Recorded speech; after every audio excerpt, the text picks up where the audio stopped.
Hi எல்லோருக்கும் வணக்கம். Bigg Boss season 8 Tamil. So அந்த வீடியோவில் பவித்ரா வந்து பார்த்தீங்கன்னா முத்து கிட்ட கேப்டன்ஷிப் வந்து கேட்டாங்க. அதனால தான் வந்து பார்த்தீங்கன்னா முத்துவுடைய அந்த ஒரு எண்ணம் வந்து இருந்தது. ஸோ அதனால தான் விட்டு கொடுத்தார் அப்படின்ற மாதிரி வந்து நிறைய போஸ்ட் வந்து பார்த்தீங்கன்னா வந்துட்டுருக்கு. ஸோ உண்மையிலே பவித்ரா கேட்டாங்களா அப்படிங்கிற மாதிரி டிஸ்கஸ் பண்ண போகிறோம். அடுத்து சௌந்தர்யா அண்ட் ரயானுக்கு ஜாக்லின் மேலே என்னடா வைத்திருச்சல் உங்களுக்கு?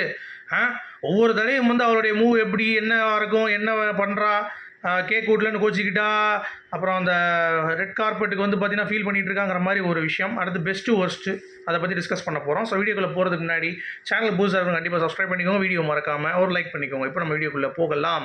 ஸோ பிக் பாஸில் வேறு மாதிரியான ஒரு சீக்வன்ஸு, அதாவது ஹிஸ்ட்ரியில் வந்து பார்த்திங்கன்னா நிறைய பேர் கேப்டன்ஷிப் வந்து விட்டு கொடுத்து விளையாடுற மாதிரி தெரியும். ஆனால் வந்து அது யாருமே கொஞ்சம் டவுட் மாதிரி செய்வாங்க. அதாவது விட்டு கொடுத்துருப்பானோ அப்படின்ற மாதிரி தான் இருக்குமே தவிர பச்சையாக விட்டு கொடுத்த மாதிரி இருக்காது. அது பிக் பாஸ் ஹிஸ்ட்ரியிலே வந்து இன்றைக்கி தான் வந்து நடந்திருக்கு. ஸோ முத்துக்குமரன் நிஜமாகவே வந்து பார்த்திங்கன்னா அந்த தவறை செய்திருக்கக்கூடாது அப்படிங்கிறது ஒரு பக்கம்.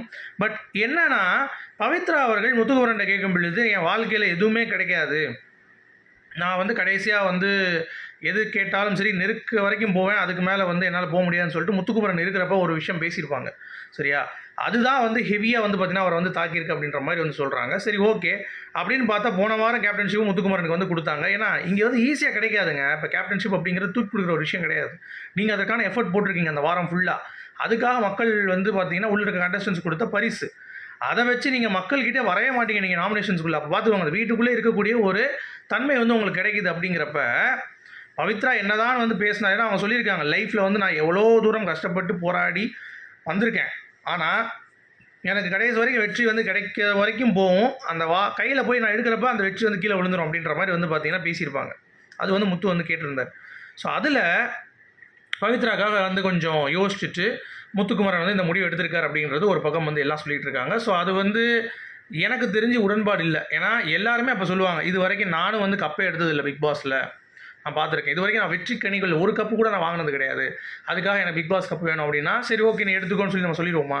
அந்த மாதிரி கண்டிப்பாக சொல்ல மாட்டோம். எப்படி தான் நீங்கள் ஜஸ்டிஃபை பண்ணாலும், அதாவது முத்து ஃபேன்ஸுக்கு வந்து பார்த்தீங்கன்னா இதை வந்து அதை அக்செப்ட் பண்ணிக்க முடியல. ஏன்னா முத்து அழுது எல்லாமே கஷ்டமாக தான் இருக்குது, எனக்கும் தான் அப்படி இருந்துச்சு, ரொம்ப கஷ்டமாக இருந்தது பார்க்குறதுக்கு. பட் இருந்தாலும் தவறு தான். அது வந்து எவிடெண்ட்டாக பண்ணுறது அப்படிங்கிறது மிகப்பெரிய ஒரு மிஸ்டேக்குங்கிறத நம்ம சொல்லியிருந்தோம். அது மட்டும் இல்லாமல் போன வாரம் நான் சொல்லியிருந்தேன், முத்துக்குமார் கண்டிப்பாக அந்த டாஸ்க்கை ட்ரால் எடுத்து தள்ளிட்டாச்சு போயிருக்கணும். ஏன்னா இங்கே எல்லாத்துக்கும் வாய்ப்புங்க.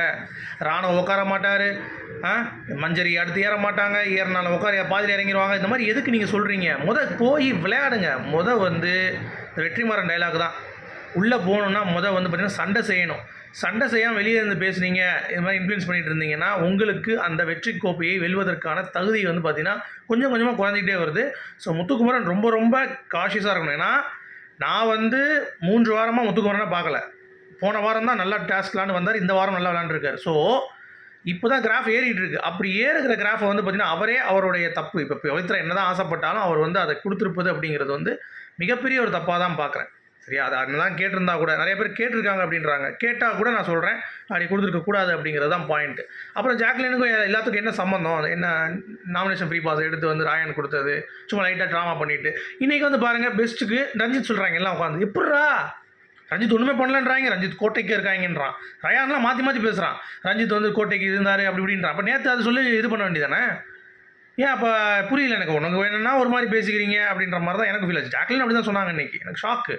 சரி, அதே மாதிரி சௌந்தர்யா வந்துட்டு வந்து பார்த்தீங்கன்னா மஞ்சரியை சொன்னதெல்லாம் காமெடியாக இருந்தது ஒர்ஸ்ட்டுக்கு. ஏம்மா நீ என்னம்மா நீ பார்க்குறியா இல்லையா? நீ உனக்கு ஒரு இலவும் தெரியாது, கண்ணும் தெரியாது, காதும் கேட்காது, என்ன பண்ணுறாங்கன்னு பார்க்கவும் தெரியாது, அப்படியே பெப்பேன்னு பேசினே கிடந்து என்னத்தையாவது ஒரு நாமினேஷன் பண்ணிட்டு போகிறது அப்படிங்கிறது தான். ஸோ பெஸ்ட்டு பொறுத்தவரைக்கும் பவித்ரா, முத்துக்குமரன், ஜெஃப்ரி வந்து நம்ம ஏற்றுக்க முடியாது. பவித்ரா முத்துக்குமரன் ஓகே, ஜெஃப்ரி ஏற்றுக்க முடியாது. ஒர்ஸ்ட்டில் வந்து பார்த்திங்கன்னா அன்ஷிதா அண்ட் நம்ம சௌந்தர்யா எல்லாம் வந்து பார்த்திங்கன்னா இவனை விட்டாங்க. யார்? நம்ம விசாலை விட்டாங்க, அருணை விட்டாங்க. ஒரு சில பேர் தான் சொன்னாங்க அப்படிங்கிறத பார்க்க முடியுது. ஏன்னா மிகப்பெரிய ஒரு தவறு அப்படிங்கிறது வந்து பார்த்திங்கன்னா அவங்க தான் செஞ்சாது. அருணும் விசாலும் செஞ்சு அந்த கேவலமான வேலையினால தான்.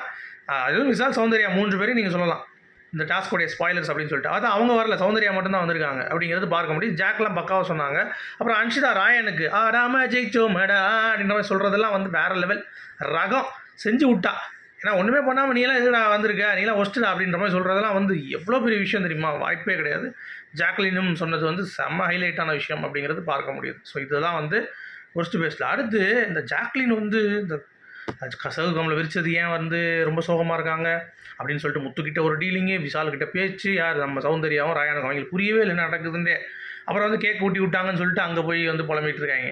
டேய் எல்லாருமே கேம் ஆட தான் வந்திருக்கீங்க, ஃப்ரெண்ட்ஸுன்னு சொல்லிட்டு உங்கள் 3 பேருக்குள்ளேயும் உங்கள் கேம் கெடுத்துட்டு இருக்கீங்க. சரியா? சௌந்தர்யா கேம் இல்லை, அதை விட்டுருங்க. ரயான் நீ தனியாக இருந்தால் இண்டிவிஜுவல் ஆடலாம்.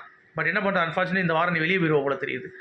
ஜாக்கும் வந்து இண்டிவிஜுவல் ஆடினாங்கன்னா கொஞ்சம் நல்லா டஃப் கொடுக்குறான் முத்துக்குமாரனுக்கு.